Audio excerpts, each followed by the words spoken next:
Sudah direkod. Assalamualaikum warahmatullahi wabarakatuh. Waalaikumsalam. Alhamdulillah. Nahmaduhu wa nasta'inuhu wa nastaghfiruh. Wa na'udzu billahi min syururi anfusina wa min sayyiati a'malina. May yahdihillahu fala mudhillalah wa may yudlil fala hadiyalah. Asyhadu an la ilaha illallah wahdahu la syarikalah wa asyhadu anna Muhammadan abduhu wa rasuluh la nabiyya ba'da. Alhamdulillah, pada kesempatan kali ini adik-adik sekalian, kita akan kuliah mengenai metabolisme lemak. Jadi lemak adalah salah satu zat makanan yang sangat penting, dan juga lemak adalah struktur yang membangun tubuh kita, ya. Salah satu struktur dari tubuh kita yaitu sebagai bagian komponen dari membran sel. Kemudian membran organel juga ini dari lemak, ya. Kemudian lemak juga bisa menjadi bahan baku untuk membuat hormon, ya.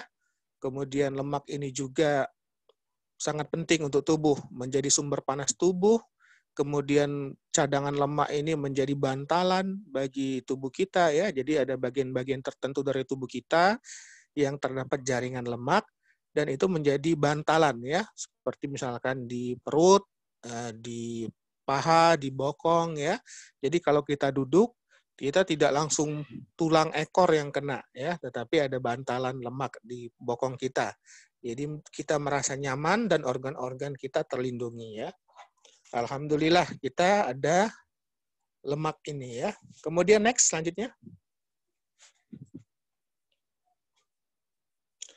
Nah, jadi manusia itu memiliki kebutuhan energi basal yang harus dipenuhi untuk bertahan hidup, ya. Jadi manusia itu sesuai dengan umur, berat badan, mempunyai kebutuhan energi basal yang harus dipenuhi, ya. Nah, biasanya basal metabolic rate itu sekitar 1.800 kalori bagi tiap orang dewasa, ya. Nah, kebutuhan energi tersebut sebagian besar itu dipenuhi oleh lemak, ya, karena lemak ini merupakan sumber energi tertinggi dibandingkan dengan karbohidrat dan protein. 1 gram lemak itu bisa menghasilkan 9 kilokalori, ya, sedangkan protein dan karbohidrat hanya menghasilkan 4 kilokalori saja, ya. Jadi hampir dua kali lipat lebih energi yang terkandung dalam lemak. Dan lemak ini merupakan senyawa yang sangat ini, ya, sangat poten, ya, sangat potensial untuk menyimpan energi. Karena lemak ini dia yang pertama tidak menyerap air. Ya, berbeda dengan karbohidrat dan protein itu menyerap air atau higroskopis. Sedangkan lemak ini dia anti air, ya. Jadi dia tidak mengikat air. Bayangkan kalau manusia menyimpan ininya cadangan energi dalam bentuk karbohidrat, ya, dalam bentuk glikogen. Tentu airnya akan sangat banyak dalam tubuh manusia. Ya, jadi manusia akan bengkak, ya.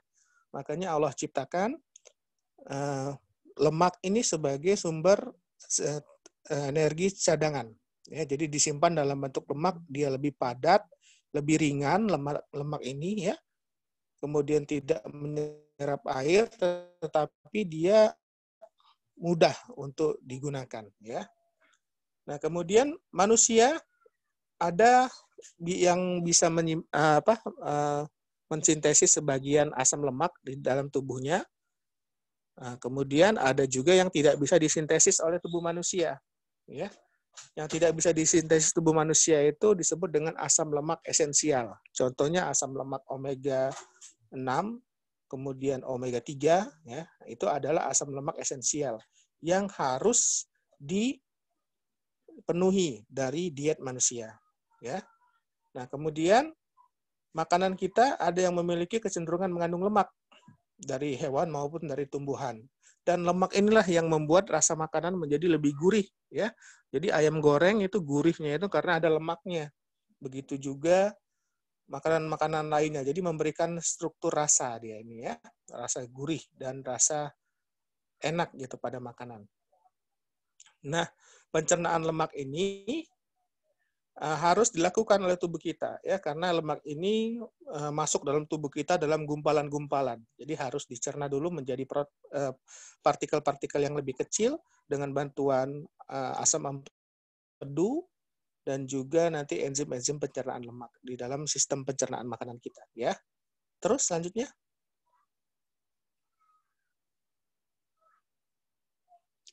Nah, ini struktur lemak, ya. Jadi struktur lemak itu biasanya lemak ini tersimpan di dalam tubuh manusia, di dalam tubuh hewan, di dalam tanaman-tanaman, itu tersimpan dalam bentuk triasil gliserol atau trigliserida, ya. Ya, itu strukturnya.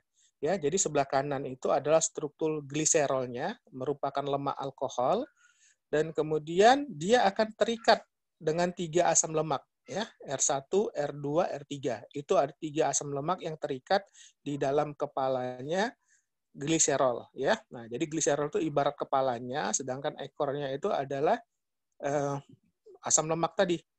Kalau ekornya 3, ya, R1, R2, R3, ada 3 asam lemak yang terikat dalam satu gliserol, disebut dengan trigliserida, ya.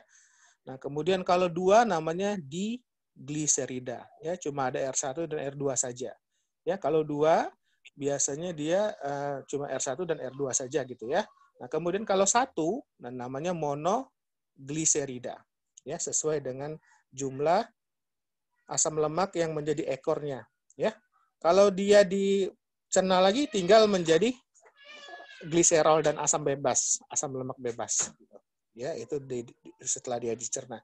Nah, bentuk triasil gliserol ini adalah bentuk simpanan makanan, baik di dalam tubuh manusia, di jaringan adiposa dia disimpan dalam bentuk triasil gliserol, atau di tubuh binatang atau di tubuh hewan, atau di tumbuh-tumbuhan, ya.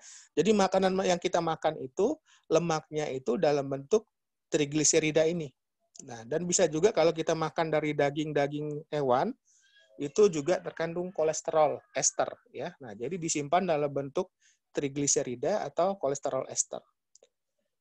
Nah, lemak ini, lipid ini bersifat nonpolar, ya, sehingga dia dapat berfungsi sebagai cadangan energi. Kalau tidak, kalau energi itu diperlukan sudah habis, bisa digunakan pembakaran lemak, ya. Kemudian dia penyusun membran sel. Jadi membran sel itu disusun oleh lemak 2 lapis, ya, atau 2 lipid bilayer, ya, 2 lapis lemak. Kemudian lemak ini juga dapat dibentuk menjadi hormon, jadi molekul sinyal seperti hormon-hormon steroid itu berasal dari kolesterol, ya. Kolesterol adalah salah satu bentuk dari lemak, ya. Nah, kemudian lemak ini adalah gugus ketoasil dan isopren, sehingga terbagi menjadi lemak asil, ya, atau asam lemak. Kemudian ada yang disebut dengan gliserolipid atau trigliserida. Nah, ini tadi bentuk cadangan makanan atau bentuk simpanan lemak di dalam tubuh. Kemudian ada fosfolipid, ya. Ini bentuk lemak yang menyusun membran sel. Kemudian sphingolipid, ada saccharolipid kalau dia berbentuk gabungan antara karbohidrat dengan lemak, ya. Ada poliketida dan ada lipid sterol atau kolesterol dan lipid prenol atau karotenoid, ya. Nah, kalau kolesterol ini merupakan salah satu penyusun dari membran sel, jadi yang mempengaruhi fluiditas atau kelenturan atau kelemasan, ya, dari membran sel itu adalah kolesterol. Kalau kolesterolnya banyak dia akan semakin kaku. Kalau semakin sedikit dia semakin fluid, ya. Nah, kemudian karotenoid ini adalah salah satu bentuk dari vitamin, ya. Jadi vitamin-vitamin yang larut lemak ini bentuknya salah satunya adalah karotenoid, karoten, ya. Selanjutnya.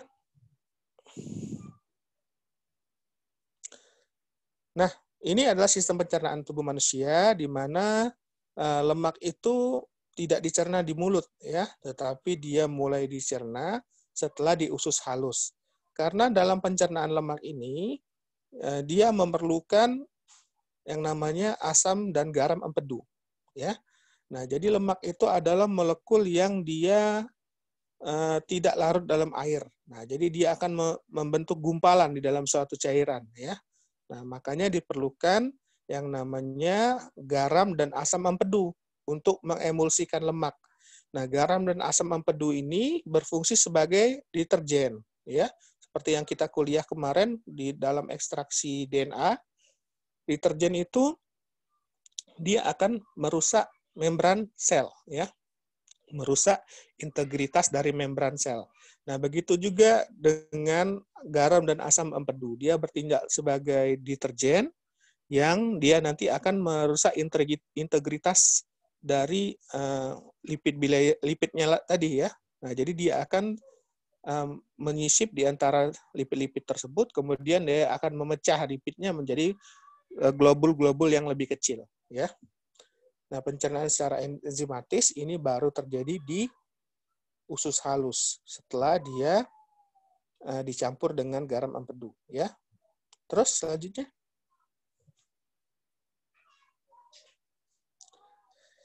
Nah, ini triasilgliserol tadi sudah dijelaskan merupakan cadangan lemak yang paling banyak dalam makanan. Jadi sebagian besar lemak yang kita makan dalam bentuk triasilgliserol. Nah, triasilgliserol ini akan dicerna, ya, di dalam usus halus dengan bantuan lipase, ya. Lipase ada yang dari lingual, juga ada dari gastrik, ya. Nah, triasilgliserol ini dia akan diputuskan asam lemaknya, ya. Dia akan dicerna menjadi 2 monoasilgliserol dengan asam lemak, ya. Kemudian 2 monoasilgliserol ini juga akan dicerna lagi menjadi asam lemak dan monoasilgliserol, ya. Kemudian dia akan menjadi asam lemak bebas atau free fatty acid, dan kemudian gliserol. Nah, bentuk gliserol dan free fatty acid inilah yang nanti akan bisa diserap oleh sel-sel enterosit atau dari sel-sel usus halus, ya. Selanjutnya. Nah, itu ya. Jadi triasilgliserol ini kita makan, ya. Kemudian nanti dia akan dicampur oleh garam dan asam empedu. Nah, inilah yang akan mengemulsikan atau membuat lipid tersebut menjadi globul-globul yang lebih kecil, ya. Nah, kemudian dengan bantuan lipase dan kolipase yang dihasilkan oleh pankreas, lemak ini akan dicerna, ya, menjadi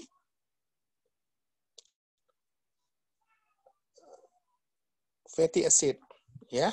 Nah, jadi fatty acid dan 2 monoasilgliserol. Nah, kemudian bentuk dari fatty acid dan 2 monoasilgliserol inilah yang nanti akan diserap oleh tubuh, ya, oleh sel-sel di dalam usus. Nah, kemudian dia setelah diserap oleh sel usus, dia akan dibentuk menjadi trigliserida kembali, ya. Nah, jadi trigliserida ini bentuknya besar, jadi tidak bisa langsung diserap oleh usus kita. Jadi dia harus dicerna dulu menjadi fatty acid atau 2 monoasilgliserol. Nah, setelah dia masuk ke dalam sel-sel usus halus, kemudian triasilgliserol ini nanti akan dibentuk lagi, ya. Nah, dibentuk triasilgliserol. Kemudian triasilgliserol yang sudah dibentuk ini akan ditambahkan protein yang namanya ApoB, dan kemudian ditambahkan fosfolipid, dia akan menjadi yang namanya kilomikron, ya. Nah, kilomikron ini adalah bentuk packaging atau pengemasan lemak yang terdiri dari fosfolipid itu yang di atasnya dengan protein, ya, yang di luar, kemudian dalamnya banyak mengandung triasilgliserol. Nah, kemudian kilomikron ini karena ukurannya sangat besar, dia tidak bisa langsung diserap oleh pembuluh darah, tetapi dia ikut ke aliran limfe dulu. Nanti dia akan dikeluarkan melalui ductus thoracicus, ya. Nah, setelah sampai ke ductus thoracicus, baru dia akan masuk ke aliran darah. Nah, baru nanti kilomikron inilah yang akan membagikan triasilgliserol ini ke seluruh tubuh kita, ya. Selanjutnya.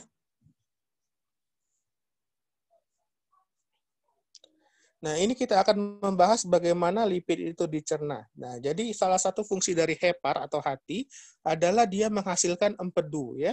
empedu ini dia dibuat dari kolesterol juga ya, dibuat dari kolesterol. Nah, kemudian empedu ini akan meningkatkan luas permukaan globul lemak ya. Jadi globul lemak yang besar-besar itu akan dipecah-pecah, diemulsikan oleh garam empedu ini ya, sehingga dia akan menjadi gelembung-gelembung atau globul-globul yang kecil, yang lebih kecil. Sehingga ini akan menyebabkan luas permukaan enzim, kerja enzimnya akan menjadi lebih luas, sehingga pencernaan akan menjadi lebih besar ya. Jadi kalau kita menelan ini bongkahan besar ya dengan serbuk, bentuk serbuk itu akan lebih cepat diserap yang serbuk ya. Nah, jadi tujuannya adalah untuk memperluas permukaan kerja enzimnya seperti itu ya. Nah, globul-globul lemak ini diikat oleh garam empedu sehingga akan juga dia dipecah-pecah oleh gerak peristaltik otot usus ya. Nah, selanjutnya setelah itu dia akan menjadi misel ya, gelembung-gelembung ya. Jadi misel itu adalah gelembung-gelembung kecil yang terdiri dari gabungan antara garam empedu, kemudian ada juga ini ya, lipidnya ya, lemaknya ya, di gelembung-gelembung kecil. Nah, kemudian miselnya ini nanti akan ini diserap bagian lemaknya oleh usus halus, tapi bagian asam garam empedu di dalam misel tersebut tidak diserap. Nah, garam empedu tersebut nanti akan diserap di usus besar, ya. Nah, hormon kolesistokinin dia akan menstimulasi kontraksi kantung empedu dan sekresi enzim pankreas. Nah, jadi kalau kita makan, ya tubuh kita nanti akan menghasilkan hormon kolesistokinin. Ini adalah hormon yang dapat menstimulasi kontraksi kantung empedu. Ya, kantung empedu ini mengandung garam empedu, fungsinya tadi untuk mengemulsi lipid. Nah, sedangkan pankreas mengandung lipase, ya, yaitu hormon yang untuk dia mencerna lemak. Jadi triasylgliserol atau trigliserida nanti akan dipecah menjadi asam lemak dan gliserol, ya, seperti itu ya. Terus selanjutnya. Nah, ini enzim lipase yang dihasilkan oleh pankreas. Ya, ini jadi pankreas itu selain dia menghasilkan hormon insulin dan glukagon, dia bersifat endokrin, pankreas juga bersifat eksokrin karena dia menghasilkan enzim-enzim pencernaan. Salah satunya adalah lipase ya, lipase pankreas. Nah, hormon lipase pankreas ini mengandung bikarbonat ya. Jadi juga mengandung bikarbonat sehingga nanti asam lambung bercampur dengan makanan itu akan ditawarkan oleh bikarbonat ini sehingga pH-nya akan menjadi 6 ya. Jadi pH di lambung itu 1, kemudian setelah kimus dari lambung itu masuk ke usus halus dicampur dengan bikarbonat ya. Maka dia akan menjadi 6 pH-nya ya, sehingga dia akan optimal untuk enzim-enzim pencernaan dari pankreas mencerna substratnya masing-masing ya. Ada yang mencerna protein, ada yang mencerna karbohidrat, ada yang mencerna lemak. Yang mencerna lemak ini namanya lipase ya. Nah, kemudian garam empedu ini menghambat aktivitas pankreatik lipase. Jadi dia melapisi substrat ya. Jadi lipase itu nanti akan mengikat lemak ya, kolipase akan mengikat lemak dan lipase. Nah, sehingga dia akan bekerja ya, pankreatik lipase ini bekerja menghidrolisis posisi 1 dan 3 asam lemak bebas ya. Nah, jadi posisi 1 dan 3 itu akan dihidrolisis. Jadi tadi kan triasylgliserol tadi kan ada 3 ini ya, ada 3 ekornya ya, 3 asam lemak yang terikat dengan 1 kepala gliserol. Nah, lipase ini dia bekerja untuk memotong ekor atau memotong asam lemak dalam posisi 1 dan 3 ya, sehingga nanti akan dihasilkan asam lemak bebas 2 buah dan kemudian akan ditambah dengan monoasilgliserol, yaitu pada posisi 2 yang disebut dengan 2-monoasil gliserol. Ya. Nah, jadi dari triasil gliserol dia akan dipotong oleh ada lipase ya, lipase pankreas, kemudian akan menjadi diasil gliserol, kemudian dia dipotong lagi ya. Nah, sehingga nanti hasil akhirnya itu adalah 2 asam lemak ditambah dengan satu buah 2 monoasil gliserol ya. Terus selanjutnya,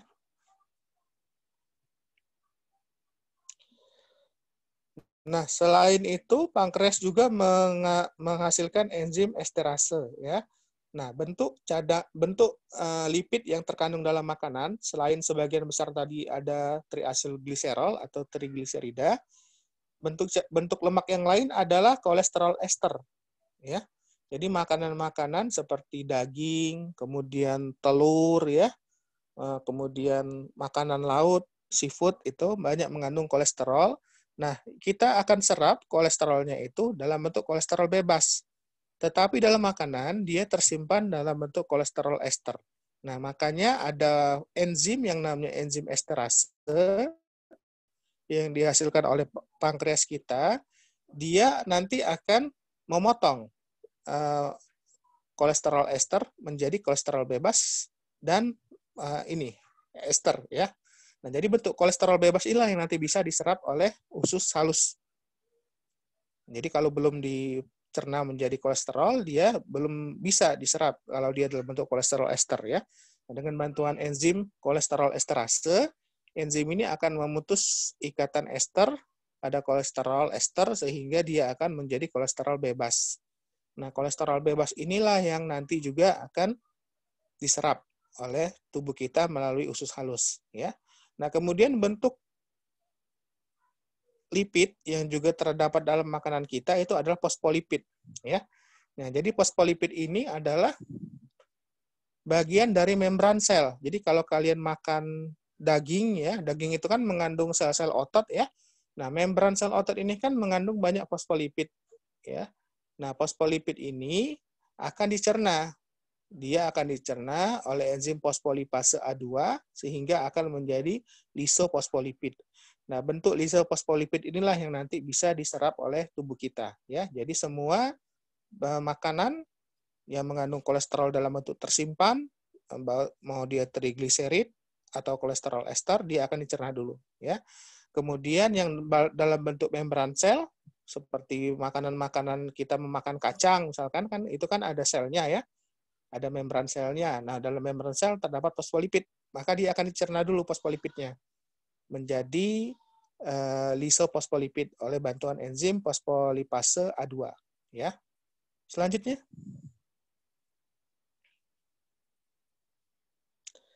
nah ini tadi ya, ini gambaran di mana kita mau makan makanan itu lemak akan menggumpal karena bentuknya yang nonpolar. Dalam air dia akan menggumpal ya. Nah, kemudian kalau dia dalam bentuk gumpalan besar ini akan sulit untuk diakses oleh enzim lipase, sangat sulit dia diakses karena permukaannya sangat ini tidak luas ya, sangat sempit permukaannya sehingga hanya sedikit enzim yang bisa menempel pada permukaan lemak ini.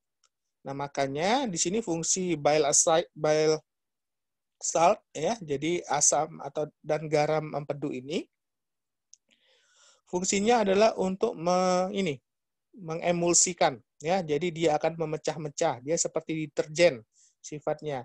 Dia akan memecah integritas fat globule yang besar ini sehingga dia akan menjadi gelembung-gelembung yang lebih kecil, gelembung-gelembung lemak yang lebih kecil sehingga akan lebih memudahkan untuk enzim lipase untuk mencerna lemaknya ya. Jadi yang akan dicerna tadi triasil gliserol dicerna ya, dipotong 2 ekornya menjadi free fatty acid 2 buah dan 2 monoasil gliserol ya. Kemudian fosfolipid jadi tadi menjadi lisofosfolipid, kolesterol ester dicerna menjadi kolesterol bebas gitu ya. Nah, baru dia bisa diserap oleh fili-fili dari ini apa namanya enterosit ya atau sel-sel usus halus. Nah, bentuk yang tadi asam lemak dan 2 monoasilgliserol ini akan dilapisi oleh garam empedu ini yang disebut dengan misel atau mikrodroplet ya. Nah, kemudian mikrofili ini akan mengabsorpsi misel ya. Miselnya tadi akan diserap. Nah, tetapi garam empedunya tidak diserap oleh usus halus ini. Garam empedunya akan ditinggalkan. Nanti dia akan diserap di saluran cerna yang lebih bawah, di usus besar. Jadi 95% dari asam empedu itu akan diserap balik, sehingga 5% saja yang dikeluarkan lewat feses. Ya. Selanjutnya. Nah ini ya, seperti yang saya jelaskan tadi, jadi garam empedu ini dikeluarkan setiap hari ya. Jadi dengan bantuan enzim tadi ya, kolesistokinin, dia nanti akan mensekresikan garam empedu dan asam empedu ya. Nah, dia tujuannya adalah untuk mengemulsikan lemak sehingga lemak itu akan lebih luas permukaannya dan mudah diakses oleh lipase ya. Nah, kemudian dia akan membentuk misel. Nah, misel ini adalah asam lemak dengan garam empedu ya. Dia akan membentuk misel. Nah, dia akan diserap yang bagian asam lemak dan ininya saja ya, dan gliserolnya aja. Nah, tetapi yang namanya garam empedunya itu tidak akan diserap. Nah, dia akan tetap diteruskan perjalanannya sampai dengan usus besar ya. Nah, di bagian usus besar, nah dia akan diserap sebanyak 95% ya. Nah, kemudian 5% akan dibuang melalui feses. Ya. Terus selanjutnya. Nah, setelah dia tadi masuk ke dalam usus halus ya, yang monoasilgliserol ya, kemudian 2 monoasilgliserol ini dan asam-asam lemak yang bebas itu, dia akan dibentuk lagi menjadi triasilgliserol. Jadi digabungkan lagi ya. Jadi di dalam usus halus, di dalam sel-sel usus halus, dia akan digabungkan lagi sehingga dia akan berbentuk kembali menjadi triasilgliserol ya. Jadi monoasilgliserol ditambah asam lemak bebas, dia akan menjadi diasilgliserol. Kemudian ditambah asam lemak bebas lagi, dia akan menjadi triasilgliserol ya. Jadi dalam bentuk satu kepala gliserol akan mempunyai 3 ekor asam lemaknya ya, 3 ekor asam lemak. Nah, kemudian triasilgliserol ini dia akan ditambahkan apoprotein ya, kemudian ditambahkan juga fosfolipid ya, sehingga dia akan membentuk kilomikron. Nah, jadi hal ini diperlukan karena lipid ini tidak larut dalam air, berbeda dengan asam amino dan karbohidrat ya, dan glukosa. Kalau glukosa tidak perlu pembawa ya dia, karena dia larut dalam darah. Dalam air dia larut. Nah, tetapi lemak ini dia tidak larut dalam air. Nah, nanti akan berbahaya ya kalau dia dibiarkan bebas saja ya. Nah, makanya dia akan dibungkus di dalam suatu perantara pembungkus yang namanya lipoprotein ya. Nah, lipoprotein ini jadi suatu struktur itu yang kalian lihat di bawahnya itu ya. Yang di luar itu adalah struktur fosfolipid dan proteinnya. Nah, sedangkan isinya yang di dalam ya kayak kelepon lah ibaratkan ya. Tahu kelepon ya? Nah, kelepon itu kan di dalamnya ada isinya. Nah, seperti itulah dia yang namanya lipoprotein ini ya. Nah, lipoprotein yang berasal dari usus yang mengandung asam lemak, triasilgliserol, dan kolesterol itu yang berasal dari usus, yang diserap dari makanan, ya. Nah, itu akan dibungkus dalam lipoprotein ini yang namanya kilomikron, ya. Nah, dia itu bagian dalamnya mengandung triasilgliserol dan kolesterol. Nah, bagian luarnya itu adalah fosfolipid dan apoprotein B100, ya, seperti itu.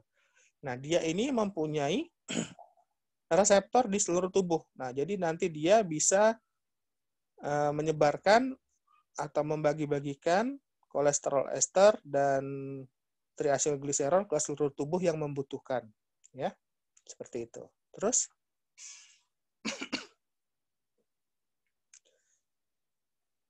nah, ini ya, selanjutnya kalian lihat itu di gambarnya.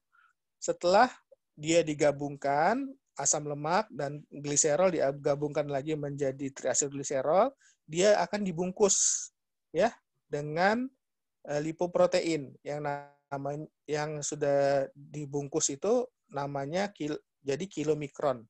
Nah, kilomikron ini akan ikut aliran limfe ya. Jadi dia tidak langsung ke pembuluh darah karena dia dalam bentuknya diameternya cukup besar ya, sehingga tidak bisa langsung ke pembuluh darah.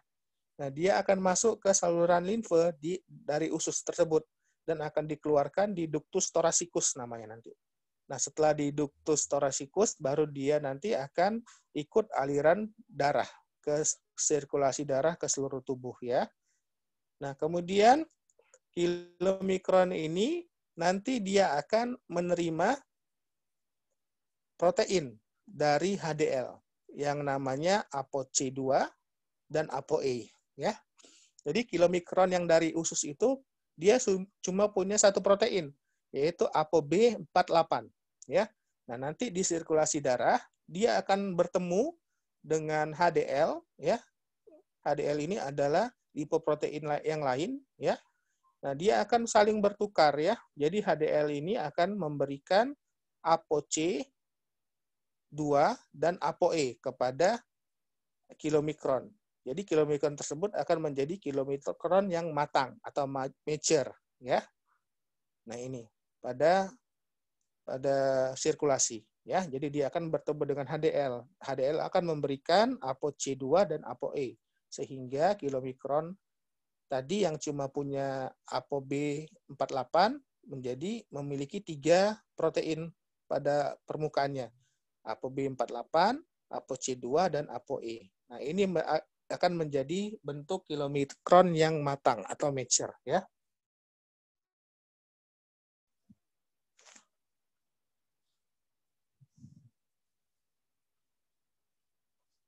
Next.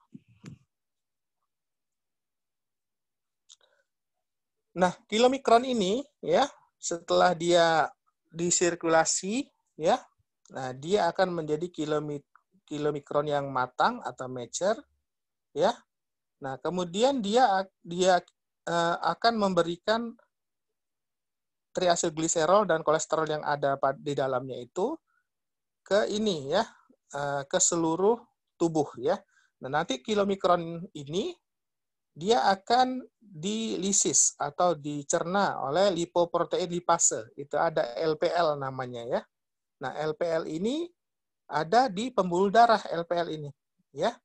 Nah, LPL lipoprotein lipase ini akan mencerna kilomikron tersebut ya, sehingga asam lemak dan gliserol dalam kilomikron itu akan terurai dan dia akan menjadi asam lemak bebas dan gliserol. Nah, asam lemak bebas dan gliserol ini nanti akan disebarkan ke seluruh tubuh ya. Dia bisa masuk ke jaringan otot atau dia bisa masuk ke jaringan adiposa ya. Kalau dia masuk ke jaringan otot, fatty acid atau asam lemak bebas ini dia akan digunakan sebagai bahan bakar. Dia akan diubah menjadi CO2 dan H2O. Nah, sedangkan apabila dia masuk ke jaringan adiposa, bila tidak digunakan sebagai bahan bakar, maka fatty acid ini dia akan disimpan.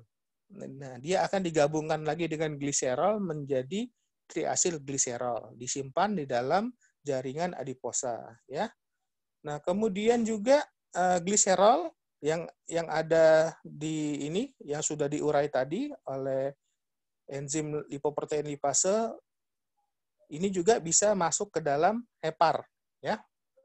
Nah, kemudian kilomikron tadi yang sudah dicerna oleh LPL pada dinding pembuluh darah, dia akan menjadi kilomikron remnan ya. Kilomikron remnan itu artinya sisa ya. Jadi sudah dia dicerna, dia akan mengandung sedikit fatty acid dan gliserol, lebih sedikit, namanya kilomikron remnan atau sisa ya. Nah, kilomikron remnan ini nanti dia akan diabsorpsi di hepar. Dia akan diabsorpsi atau diserap oleh hepar, kemudian dia akan dihancurkan di hepar. Ya, karena reseptor kilomikron ini ada di hepar ya. Jadi ada 2 reseptor kilomikron ini ya. Yang pertama di pembuluh darah, dia akan berikatan di pembuluh darah, dan kilomikron ini akan dicerna oleh enzim LPL, lipoprotein lipase, sehingga dia akan terurai. Nah, sisa yang tidak terurai, dia akan menjadi kilomikron remnan. Kilomikron remnan ini nanti dia akan ditangkap oleh reseptornya di hati, dan kemudian akan dicerna. Dia akan dihancurkan di hati. Ya, seperti itu ya. Selanjutnya. Nah, selain kilomikron, ada beberapa lipoprotein lainnya yang juga bertugas untuk membungkus lemak dan menyebarkan lemak itu di organ-organ tubuh kita. Ya, selain kilomikron ada VLDL, ya, very low density lipoprotein. Ada yang namanya IDL, intermediate density lipoprotein. Ada yang namanya LDL, low density lipoprotein, dan HDL. Ya, nah ini diameternya, kalau kilometeran itu diameternya paling besar, kira-kira 1000 sampai 5000 Armstrong. Ya, tetapi densitas atau kepadatannya sangat rendah, ya. Jadi dia kayak balon, ya. Kayak balon besar tapi tidak padat di dalamnya.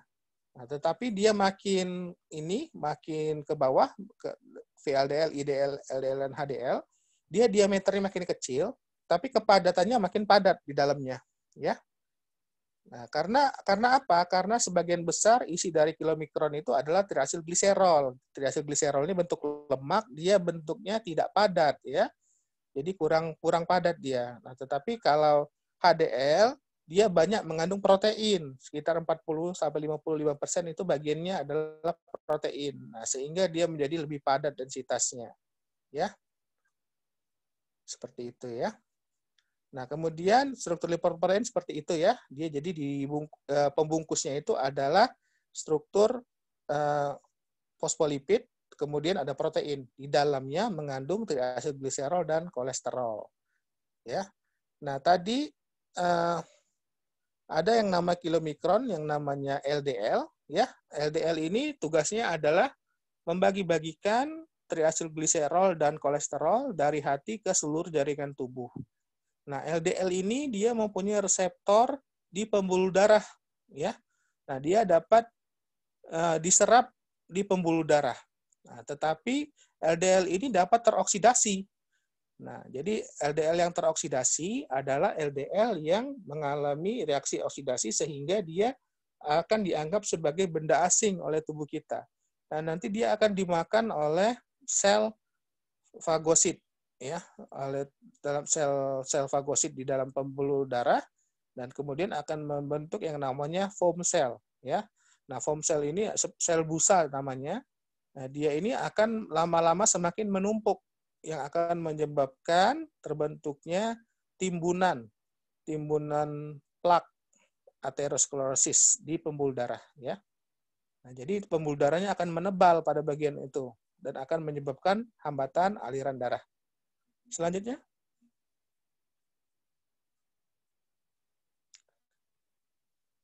Nah, ini ya, tadi lipoprotein ada 4. Kilomikron, kalian sudah tahu tadi asalnya dari usus, dia dibentuk oleh enterosit, di dalam sel-sel usus halus yang berisi triasilgliserol dan kolesterol, ya. Nanti dia akan masuk ke aliran limfe, terus dia akan ikut aliran darah. Nah, di pembuluh darah ada LPL, lipoprotein lipase. Dia akan mencerna kilomikron tersebut sehingga akan menjadi asam lemak bebas dan gliserol. Asam lemak bebas dan gliserolnya bisa diedarkan ke seluruh tubuh, ya. Nah, kemudian sisa dari kilomikron remnannya akan diserap oleh hepar dan kemudian akan dihancurkan di dalam hepar, ya. Nah, kemudian ada yang namanya VLDL, ya. Nah, VLDL ini dia merupakan lipoprotein yang dibentuk oleh hepar, ya. Nah, dia tugasnya adalah membagi-bagikan triasilgliserol dan kolesterol ke seluruh jaringan tubuh, ya. Nah, kemudian dia akan terus bersirkulasi, ya, bersirkulasi. Nah, semakin banyak yang dibagikannya, lama-lama nanti dia VLDL ini akan menjadi LDL, ya. Nah, kemudian LDL ini juga, nanti akan juga kembali diserap oleh hati, atau LDL juga bisa diserap oleh berbagai organ, ya, di berbagai jaringan. Nah, kemudian ada HDL atau high density lipoprotein. Nah, ini tugasnya berkebalikan dengan VLDL dan LDL. Kalau VLDL, dia akan membagikan atau membawa, mentransfer lipoprotein yang berisi dengan triacylglycerol dan kolesterol dari hepar ke seluruh jaringan tubuh. Nah, sedangkan HDL ini, dia kebalikannya. Dia akan membawa kembali kolesterol dan triacylglycerid dari jaringan tubuh kembali ke hepar. Ya, berkebalikan. Jadi dia membawa kolesterol dan triacylglycerid dari seluruh jaringan tubuh kembali ke hepar. Ini fungsi HDL, ya, beda dengan VLDL dan LDL. Selanjutnya,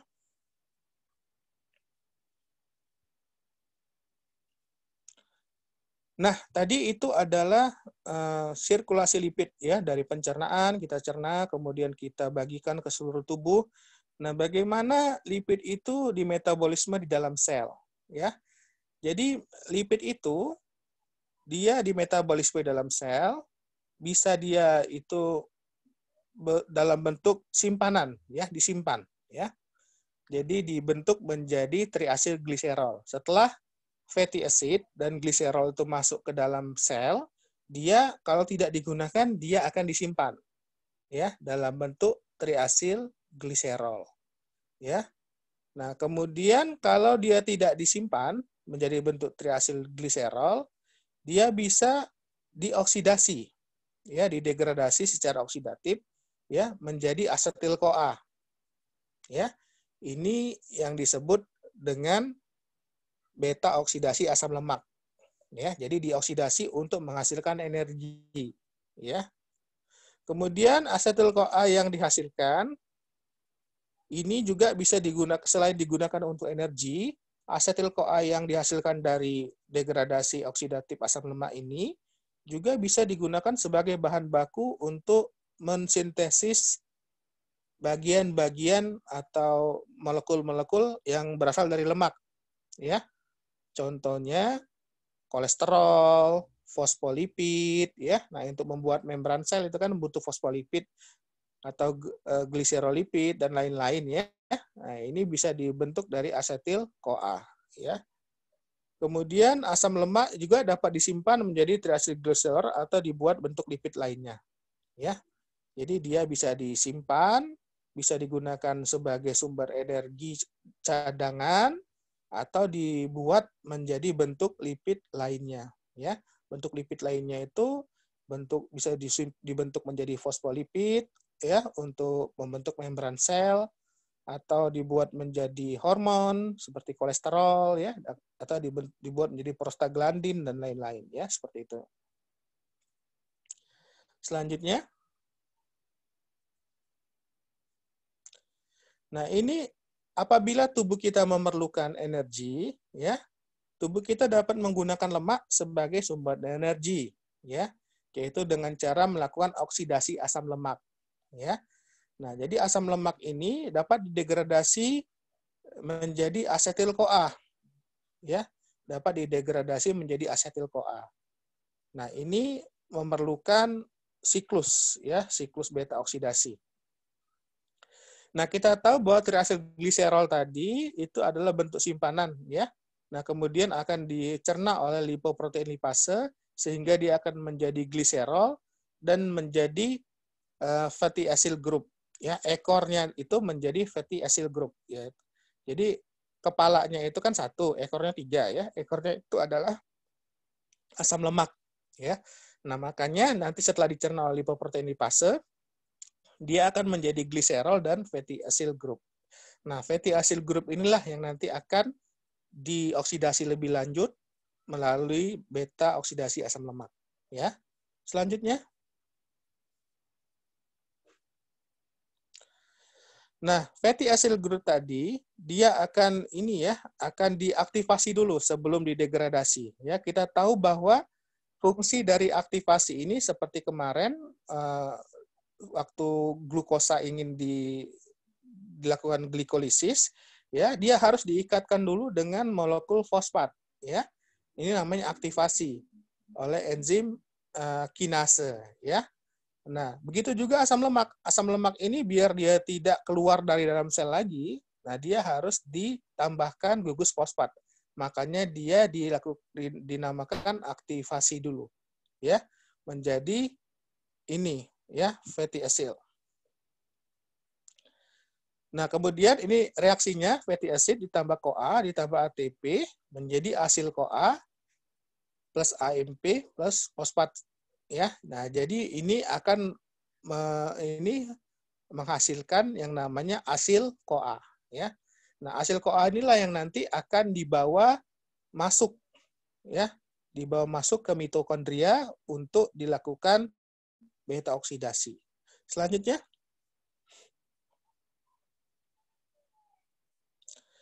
nah, beta oksidasi itu terjadi di dalam mitokondria, ya. Jadi dia harus melewati dulu, hasil CoA ini harus melewati dulu dua membran dalam dan membran luar mitokondria. Nah, tetapi hasil CoA ini tidak bisa langsung masuk, ya. Nah, dia harus melewati dulu membran melalui transporter atau pemindah yang namanya carnitin transporter, ya. Nah, jadi hasil CoA ini, ya, dia akan dilepas dulu CoA-nya, ya. CoA-nya akan dilepas dulu, ya. Dari yang bagian bawah itu sitosol, ya. Yang bagian atas itu bagian matriks, bagian dalam mitokondria. Nah, hasil CoA ini tidak bisa langsung masuk ke dalam mitokondria, ke bagian matriks mitokondria. Nah, dia harus melewati yang namanya carnitin transporter. Nah, pertama-tama enzim di sitosol dia akan mengikatkan hasil CoA ke carnitin. Jadi enzim yang pertama akan mengikatkan hasil CoA ke carnitin. Nah, CoA-nya dilepas, ya. Jadi hasil CoA-nya dilepas, kemudian hasilnya itu akan diikatkan ke carnitin menjadi asil carnitin. Nah, asil carnitin inilah yang nanti bisa dipindahkan dari sitosol menuju matriks mitokondria, ya. Nah, sesampai dalam mitokondria, hasil carnitin kemudian akan dipisahkan lagi, ya, dengan carnitinnya, dan kemudian digabungkan lagi dengan CoA yang sudah ada dalam matriks mitokondria. Jadi nanti hasil carnitin itu akan dilepas carnitinnya, kemudian hasilnya akan diikatkan dengan CoA sehingga akan menjadi asil CoA, ya. Jadi hasil CoA-nya itu akan dibentuk kembali setelah dia berada di dalam matriks mitokondria, ya. Nah, jadi dia carnitin ini merupakan transporter pengangkut, ya, pengangkut hasil CoA. Jadi hasil CoA itu diangkut untuk dipindahkan ke dalam matriks mitokondria melalui carnitin transporter ini, ya. Nah, kemudian carnitinnya itu nanti akan dipulangkan kembali ke sitosol, ya, oleh carnitin transporter. Jadi carnitin ini yang memperantarai perpindahan hasil CoA ke dalam matriks mitokondria, ya. Selanjutnya,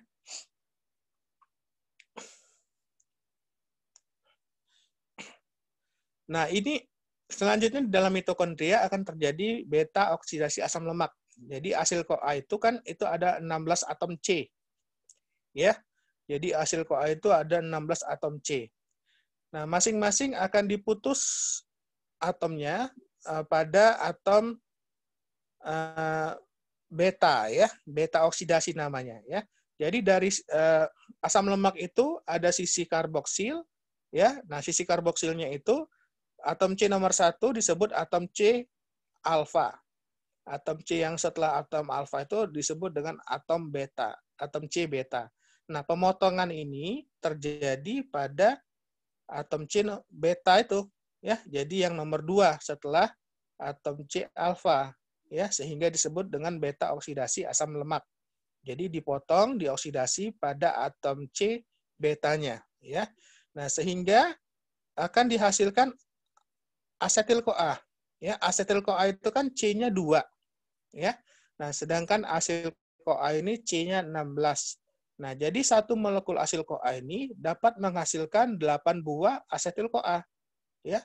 Jadi satu molekul asil CoA yang ada 16 karbon, 16C, itu dapat menghasilkan 8 buah asetil CoA, 2 atom C, ya.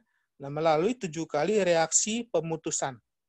Ya, jadi reaksi pertama diputus, ya, 16 atom C diputus 2 menjadi asetil CoA dan asil CoA yang 14 atom C, ya.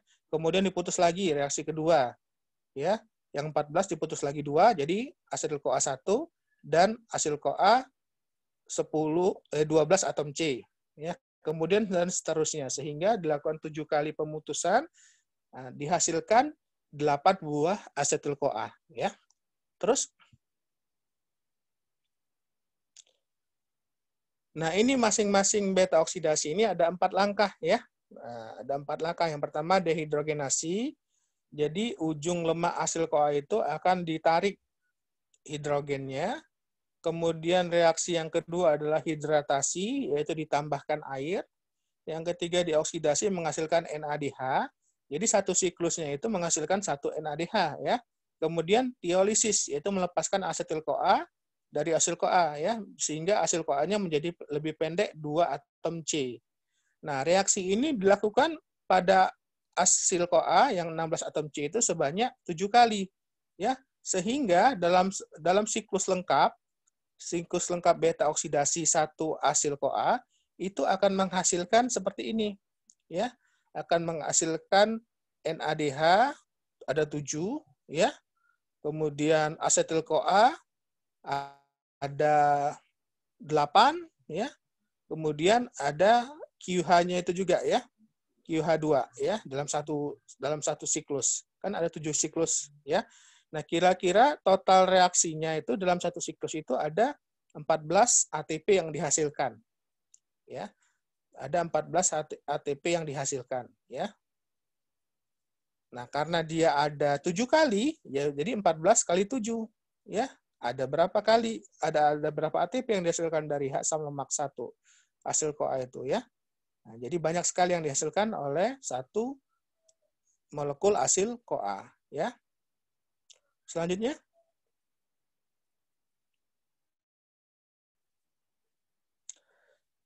nah, asetil CoA yang dihasilkan dalam mitokondria ini, dia tidak bisa menembus membran mitokondria, ya. Jadi kalau mau digunakan atau dikeluarkan, dia harus melalui yang namanya sitrat, ya.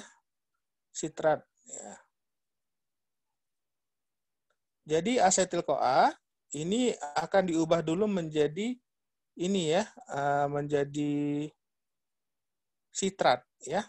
Nah, asetil CoA ini dia akan ditambahkan dengan oksaloasetat dulu, ya, sehingga dia akan menjadi sitrat, dan kemudian sitrat inilah yang baru bisa keluar dari matriks mitokondria menuju sitosol.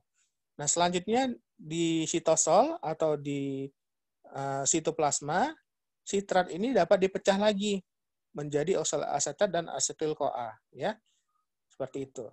Jadi asetil CoA itu tidak bisa keluar masuk mitokondria, dia harus diubah dulu menjadi sitrat dengan penambahan oksaloasetat, ya, seperti itu, ya. Selanjutnya,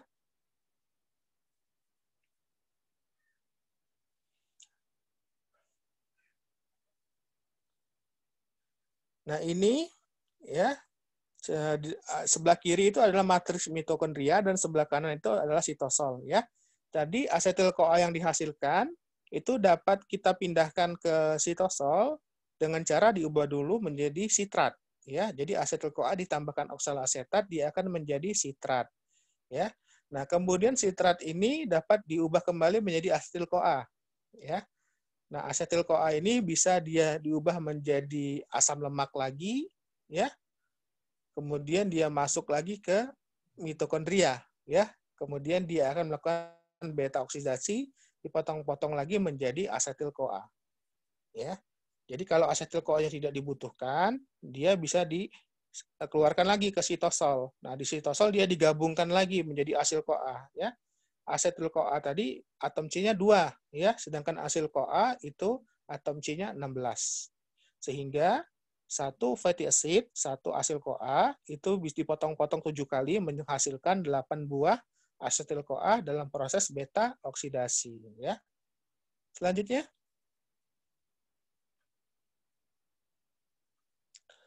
nah, asetil-CoA yang dihasilkan juga itu bisa diubah menjadi benda keton, ya, menggunakan bantuan enzim tiolase, ya, kemudian HMG-CoA sintase dan HMG-CoA liase, serta enzim satu lagi 3-hidroksibutirat hidrogenase, ya.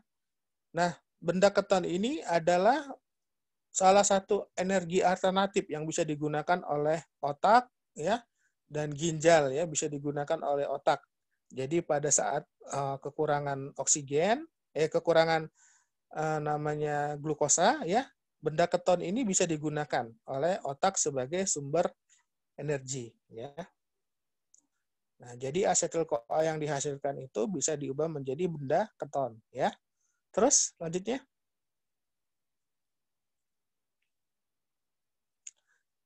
nah, benda keton ini dia di katabolisme juga, ya. Jadi 3-hidroksibutirat ini bisa diubah menjadi asetoasetat, kemudian asetoasetil-CoA dan menjadi asetil-CoA kembali, ya. Nah, jadi benda keton ini juga bisa dipecah lagi menjadi asetil-CoA kalau diperlukan, ya. Jadi asetil-CoA ini merupakan intermediate, ya. Dia bisa dijadikan benda keton, bisa juga dijadikan asam lemak, ya. Kemudian bisa masuk ke siklus Krebs, ya. Kemarin asetil-CoA digabung dengan oksalasetat jadi sitrat, dia akan ikut siklus asam sitrat sehingga menghasilkan ATP, NADH, NADPH dan NADH, ya. Yang nanti akan digunakan untuk memproduksi ATP yang banyak. Selanjutnya,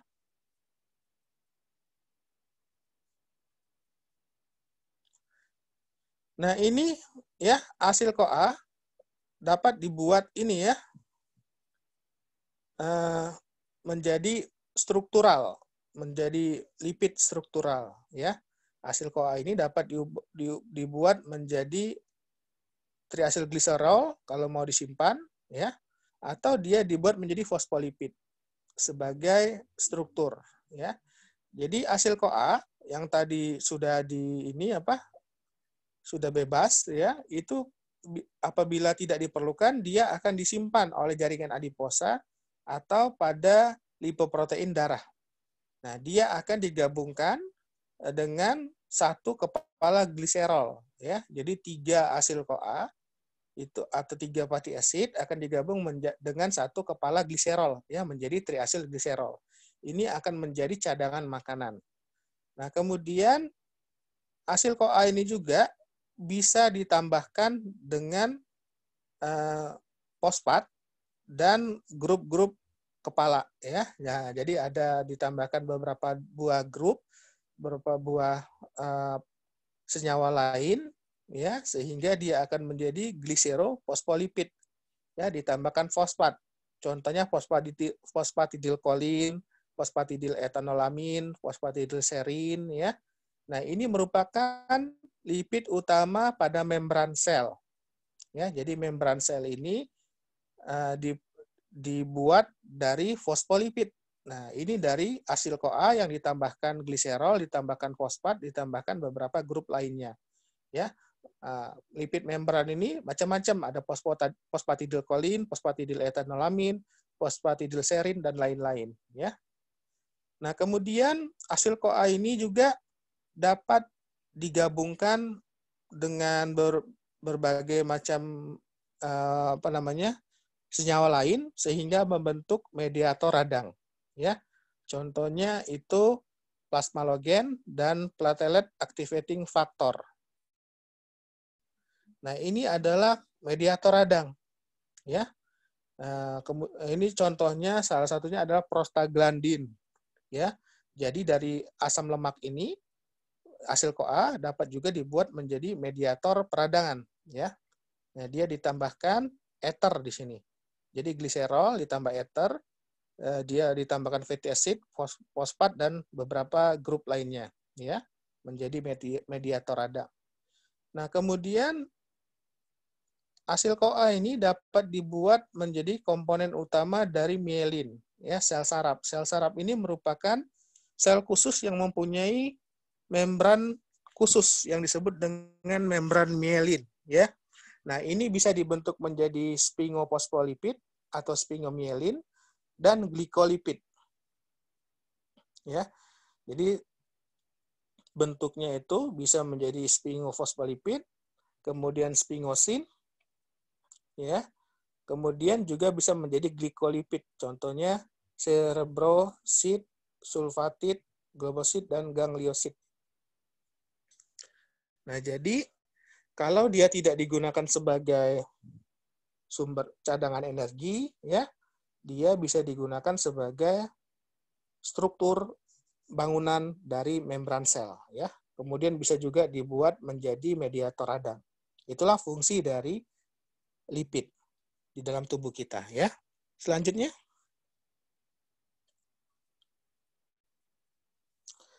nah kemudian salah satu modifikasi dari lipid adalah kolesterol, ya. Nah, kolesterol ini dibentuk dari asetil-CoA. Tadi asetil-CoA tadi kan C-nya 2, ya. Nah, asetil-CoA ini akan dibentuk menjadi asil-CoA, ya. Asetoasetil-CoA, ya. Nah, kemudian asetil-CoA ini akan dibentuk asetoasetil-CoA yang menjadi 4 atom C, ya. Kemudian dia akan menjadi mevalonat, ya.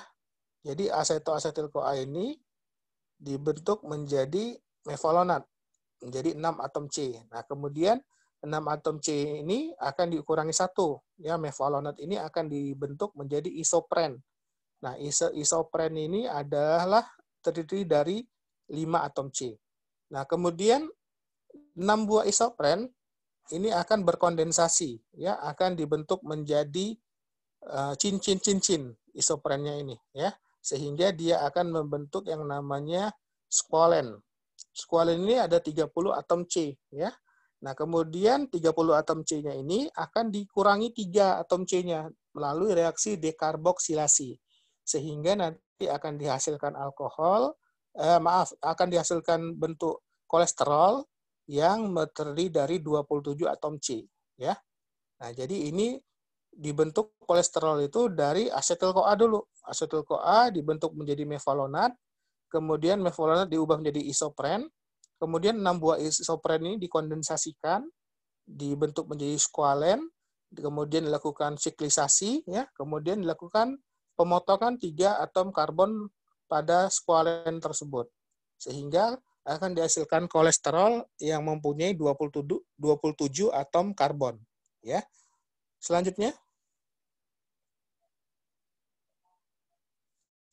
nah, kolesterol ini bisa menjadi bagian dari membran sel, ya. Jadi membran sel itu selain dia fosfolipid, ya, dia juga mengandung kolesterol. Semakin banyak kandungan kolesterolnya, maka akan semakin kaku membran selnya, ya. Nah, apabila sedikit, dia akan semakin fluid atau semakin lentur membran selnya. Kemudian apabila ingin disimpan, ya, kolesterol ini akan dilakukan asetilasi sehingga menjadi bentuk kolesterol ester. Nah, ini bisa disimpan dalam hati atau dikemas dalam VLDL, ya. Nah, ini makanya kalau kita mengkonsumsi hati ayam, ya, atau hati sapi, ini banyak mengandung kolesterol karena kolesterol itu disimpan dalam hati, dalam jeroan, ya, sehingga dia akan menjadi bentuk kolesterol ester.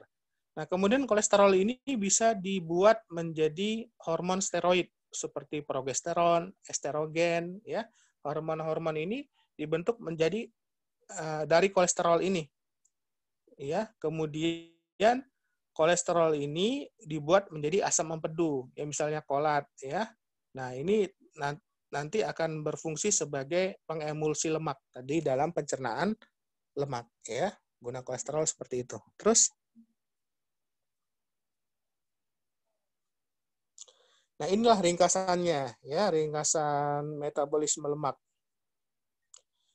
Jadi lemak itu kita makan dalam bentuk triacylglycerol atau dalam bentuk kolesterol atau dalam bentuk fosfolipid kemudian akan dicerna oleh tubuh kita, ya, akan dicerna oleh tubuh kita oleh saluran cerna, kemudian akan diserap dalam bentuk triasilgliserol, maaf, akan diserap dalam bentuk monoasil gliserol dan asam lemak bebas, ya. Nah, selanjutnya di dalam sel usus halus dia akan dibentuk menjadi kilomikron, ya. Nah, oleh kilomikron tadi dia akan dibungkus, kemudian akan disebarkan seluruh tubuh. Nah, di dalam pembuluh darah ada enzim lipoprotein lipase yang akan mencerna kilomikron, sehingga kilomikron tersebut akan menjadi asam lemak bebas dan gliserol. Nah, inilah yang akan beredar ke seluruh tubuh, ya. Nah, selanjutnya hati ini merupakan tempat penyimpanan lemak, metabolisme lemak utama, ya. Jadi kolesterol itu bisa disimpan dalam hati, ya, triacylglycerol itu bisa disimpan dalam hati, kemudian hati juga bisa membuat asam empedu, ya.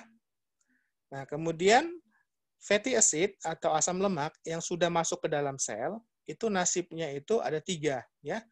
Yang pertama itu bisa dia disimpan kalau dia tidak dibutuhkan. Dia akan disimpan dalam bentuk triacylglycerol. Yang kedua, fatty acid ini akan diubah menjadi asil-CoA, ya. Selanjutnya asil-CoA ini akan dibawa ke mitokondria, dilakukan beta oksidasi asam lemak, ya, sehingga dihasilkan nanti asetil-CoA, ya. Nah, asetil-CoA-nya ini bisa dikeluarkan lagi dari mitokondria, ya, dengan cara digabungkan tadi dengan oksalasetat, ya. Nah, dia nanti akan kembali ke sitoplasma. Atau dia langsung masuk ke siklus asam sitrat kalau dibutuhkan, kalau dalam kondisi kelaparan.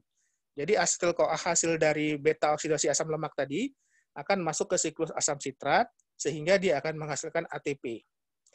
Bisa juga asetil-CoA diubah menjadi keton badis. Ya, keton badis ini adalah bahan bakar alternatif bagi beberapa organ, misalkan otak, ya. Nah, bisa dikirim ke otak. Atau asetil-CoA tadi bisa dikirim ke sitoplasma, kemudian dia dibuat menjadi HMG-CoA, ya. Kemudian jadi mevalonat, jadi isopren, ya. Kemudian jadi kolesterol. Nah, kolesterol ini bisa digunakan untuk sebagai struktur tambahan pada membran sel, kemudian sebagai bahan baku pembuatan hormon, ya. Kolesterol ini di hepar juga digunakan untuk membentuk asam dan garam empedu, ya. Nah, kemudian asetil-CoA-nya ini juga bisa digunakan untuk membuat kembali fatty acid atau asam lemak, ya.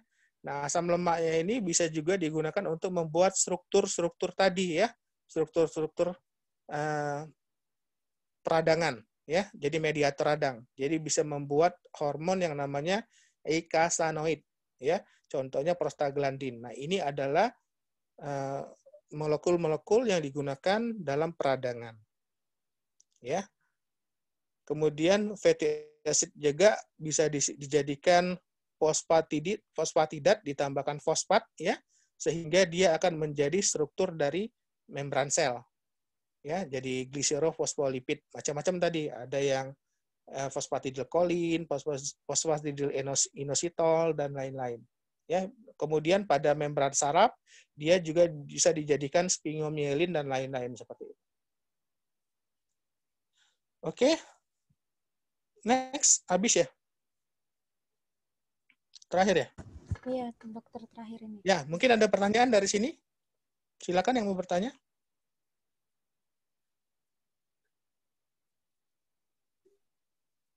Izin bertanya, Dok. Namanya siapa? Izin memperkenalkan diri, nama saya Dityananda Safira dengan NPM 20180111048. Saya di sini, Dok, saya ingin bertanya. Kan saya pernah dengar ada kolesterol baik, ada kolesterol jahat. Itu maksudnya bagaimana ya, Dok? Terima kasih. Ya. Jadi bukan kolesterol ya, tapi lemak ya mungkin ya. Dia itu tadi ada lipoprotein ya. Coba dibuka lipoprotein tadi. Ada HDL, ada LDL, ada VLDL ya. Nah, yang dikatakan lipoprotein yang jahat itu adalah LDL ya. Nah, ini balik tadi, dibalik lagi back. LDL tadi, nah itu ya, yang tadi. Nah ini, nah LDL ini dia mengandung banyak kolesterol dan trigliserid. Dan LDL ini punya reseptor di semua jaringan, ya. Nah salah satu reseptor yang mempunyai reseptor LDL ini adalah di pembuluh darah. Jadi pembuluh darah itu bisa menyerap LDL. Nah, apabila dia terjadi oksidasi pada LDL yang sudah diserap, maka dia akan menjadi LDL teroksidasi. Nah, LDL ini dia akan ditangkap oleh sel imun, oleh sel fagosit, ya, sehingga dia akan dimakan dan menjadi foam cell atau sel busa. Nah, foam cell ini tidak bisa diapa-apakan, ya, dia akan terus seperti itu foam cell itu, bahkan bisa semakin membesar. Nah, karena dia berada di pembuluh darah, di dinding pembuluh darah, akibatnya dinding pembuluh darah akan menebal dan dia akan menjadi terjadi penyempitan pada pembuluh darah tersebut. Nah, itu akan menyebabkan berbagai penyakit, misalkan stroke, ya, atau penyakit-penyakit lainnya. Nah, ini sebabnya di HDL ini dikatakan lipoprotein atau lemak yang jelek, ya, yang jahat. Nah, sedangkan HDL itu tugasnya kebalikannya. Dia akan memungut atau men-scavenging semua kelebihan kolesterol di dalam jaringan lain, termasuk di pembuluh darah juga, akan dipungut, akan dibawa kembali ke hepar. Nah, sehingga resiko untuk terjadi penebalan pembuluh darah dengan tingginya kadar HDL ini, dia akan semakin kecil. Makanya HDL ini disebut dengan lipoprotein yang baik, karena dia memungut kelebihan kolesterol, kemudian kelebihan lemak yang ada di seluruh jaringan untuk dikembalikan lagi ke hati. Seperti itu. Bagaimana? Paham, Dok. Terima kasih. Sama-sama. Yang lain? Mungkin ada yang mau bertanya? Dokter, izin bertanya. Namanya siapa? Izin memperkenalkan diri, nama saya Anggelia dengan nomor pokok mahasiswa 201801111042. Sebenarnya tadi saya ingin bertanya lebih lanjut tentang pertanyaan sebelumnya, Dok. Jadi yang HDL itu dapat membersihkan yang sel foam tadi, Dok, dalam pembuluh darah. Iya, jadi sebelum terjadi sel foam-nya ya, jadi jangan sampai terjadi LDL yang teroksidasi. Karena kalau dia sudah teroksidasi dan sudah dimakan jadi sel foam, ya dia akan tetap seperti itu. Ya, jadi sebelum dia teroksidasi, jadi dia dipungut duluan oleh HDL. Tetapi kalau misalnya sudah terjadi, Dok, sel foam itu tidak bisa diapa-apain, Dok.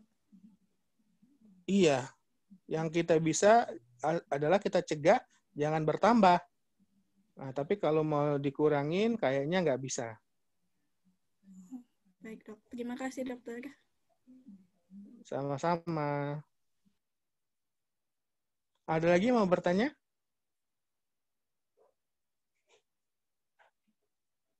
Silakan.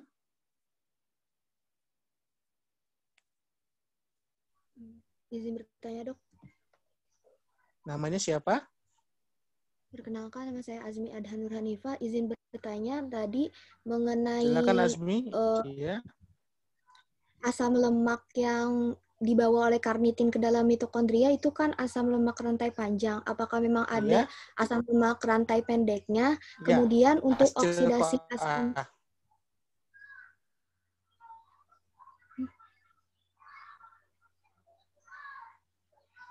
ya. Kemudian untuk yang oksidasinya kan ada asam lemak jenuh dan ada asam lemak tak jenuh. Perbedaannya sendiri di sebelah mananya, Dok? Terima kasih. Oke, sama-sama masuk ke dalam mitokondria itu dalam bentuk asil CoA. Ya, asil CoA ini adalah asam lemak bebas yang memiliki 16 atom C. Ya, nah dia di sini akan dibawa masuk oleh karnitin, ya, sehingga di dalam mitokondria nanti akan dilakukan pemotongan pada posisi beta. beta asam lemaknya, ya. Makanya disebut dengan beta oksidasi asam lemak. Nah, satu molekul asil-CoA ini akan menghasilkan 8 buah asetil-CoA, ya. Nah, jadi dia asetil-CoA itu tidak bisa keluar masuk mitokondria, ya. Nah, kalau dia mau dikeluarkan ke sitosol dari mitokondria, dia harus digabungkan dengan oksaloasetat menjadi sitrat. Nah, sitrat ini 6 atom C, ya. Oksaloasetat itu kan 3 atom C. Oksaloasetat kan 4 atom C. Nah, sedangkan asetil-CoA 2 atom C. Nah, dia baru bisa keluar masuk apabila dalam bentuk sitrat. Jadi digabungkan oksaloasetat 4 atom C menjadi C asetil-CoA sehingga menjadi sitrat dari mitokondria, ya. Jadi kalau asam lemak yang bebas itu ya juga nggak bisa masuk, ya. Dia harus melalui karnitin. Asam lemak bebas, maksud asam lemak bebas itu ya asil CoA bantu oleh karnitin, seperti itu, ya. Jadi asam lemak bebas itu ya asil CoA itulah. Jadi ya jadi dia asam lemak bebas namanya. Nah, sedangkan yang jenuh dan tak jenuh itu di dalam asam lemaknya, kalau dia jenuh, ya, itu dia tidak ada ikatan ganda, ya. Jadi dia lurus. Nah, sedangkan kalau tak jenuh itu dia ada ikatan di bengkok, ya. Nah, asam lemak jenuh dan tak jenuh ini, ya, ini sebenarnya sehari-hari kalau asam lemak dia yang jenuh, dia bisa tersusun dengan baik di suhu kamar, dia akan padat. Contohnya lemak hewan, ya. Nah, kemudian margarin, nah itu padat. Nah, tapi kalau yang tak jenuh itu dalam suhu kamar dia akan cair, ya, dia akan cair. Nah, dia itu akan cair pada suhu kamar, misalkan minyak sayur, kelapa, ya, itu dalam bentuk cair. Nah, asam lemak yang tak jenuh ini dia masalahnya cuma ada di ininya saja, di ikatan rangkapnya saja, ya. Jadi yang kalau jenuh dia itu tidak ada ikatan rangkap, kalau tidak jenuh dia ada ikatan rangkap. Nah, asam lemak tak jenuh yang ini yang tidak jenuh, ya, ini ada yang mono, ada yang poli, ya, unsaturated, ya. Nah, asam lemak jenuh yang mengandung omega 3 dan omega 6 ini tidak bisa dibuat oleh tubuh kita. Jadi kita memerlukan asam lemak omega 3 dan omega 6 ini dari makanan, ya. Karena bisa digunakan untuk membuat prostaglandin seperti tadi, itu mediator peradangan.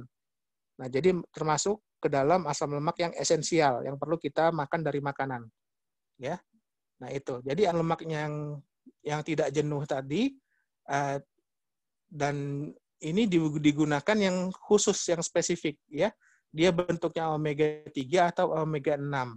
Nah, ini nanti bisa digunakan oleh tubuh kita untuk memproduksi prostaglandin. Jadi untuk memproduksi bagian-bagian dari sel tubuh kita. Itu penting. Ada juga membran-membran sel juga yang mengandung asam lemak tak jenuh ini, seperti itu, ya.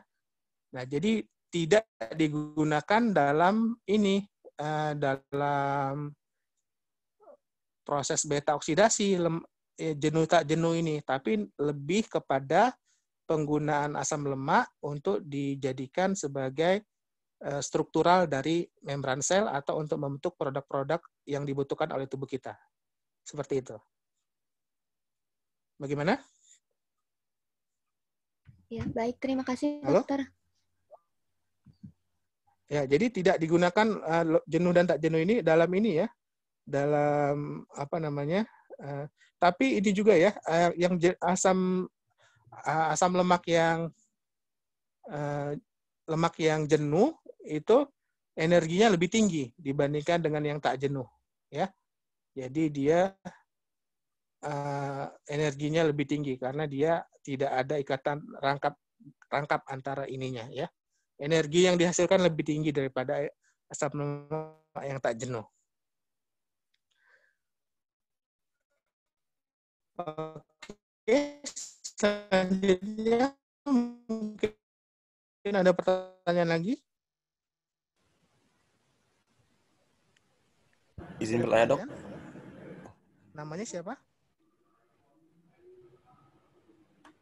Namanya? Izin memperkenalkan diri, nama saya Gatra Hadi Mutibowo, Dok. Sebenarnya izin memastikan aja, Dok. Tadi yang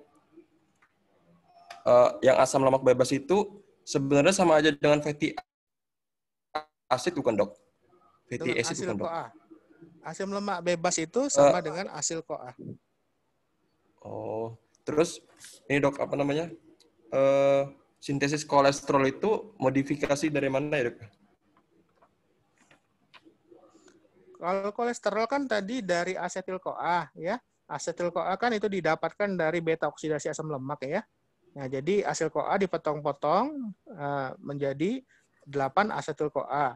Nah, asetil CoA-nya ini nanti akan dikeluarkan ke sitoplasma ya melalui pengikatan dengan oksalasetat. Nah, dia akan menjadi sitrat, kemudian akan jadi asetil CoA, diubah kembali asetil CoA menjadi asetil CoA di sitoplasma. Nah, kemudian asetil CoA ini dia akan dibentuk menjadi mevalonat tadi ya. Asetil CoA kan 2 atom C-nya ya. Nah, menjadi 6 atom C. Nah, kemudian dibutuhkan 5 mevalonat ya. Sehingga dia akan menjadi isopren. Jadi atom C-nya 30. Nah, kemudian atom C yang 30 itu akan dibuang 3, dilakukan dekarboksilasi. Sehingga akan terbentuk kolesterol yang mempunyai 27 atom C. Nah, kolesterol ini bisa digunakan untuk bagian dari membran sel, untuk membentuk hormon, kemudian untuk bahan baku pembentukan garam empedu bisa juga seperti itu. Jadi dari asetil CoA dia. Asal muasal kolesterol itu. 2 atom C. Baik, terima kasih, Dok. Ngerti ya? Ya, jadi perlu diingat asil CoA itu atom C-nya 16. Kalau asetil CoA itu atom C-nya 2. Ya, nah asetil CoA inilah yang nanti bisa dibentuk menjadi ini tadi mevalonat ya, mevalonat kemudian ini kan 5 atom C ya. Nah, kemudian 5 ini akan digabung menjadi 6 mevalonat ini akan digabung menjadi isopren ya, menjadi 30 atom C. Nah, kemudian akan dipotong 3 melalui reaksi dekarboksilasi menjadi kolesterol. Atom C kolesterol itu ada 27. Ya. Oke, ada lagi pertanyaan?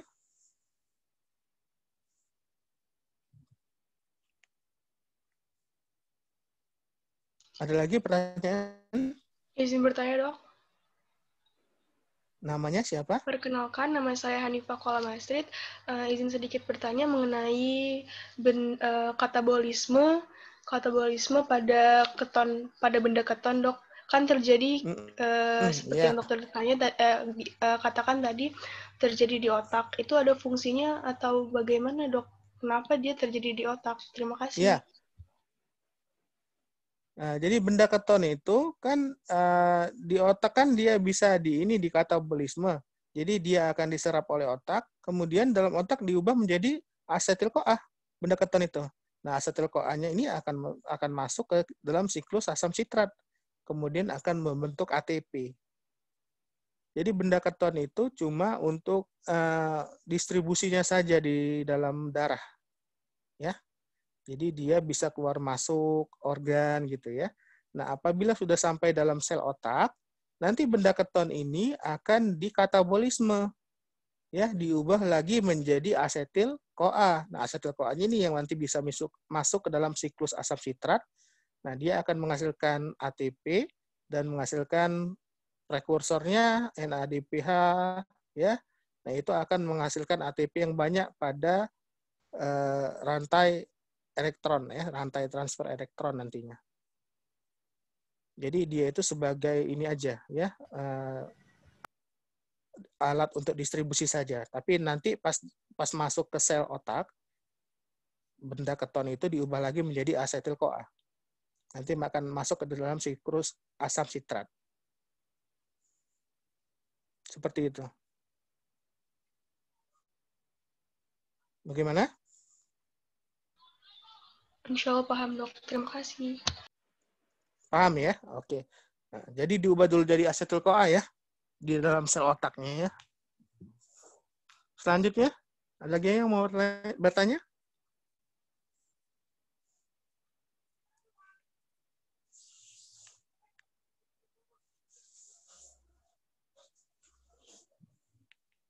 Kalau tidak ada, waktunya sudah hampir habis ya. Mudah-mudahan bermanfaat. Tolong diulang lagi nanti ini pelajarannya.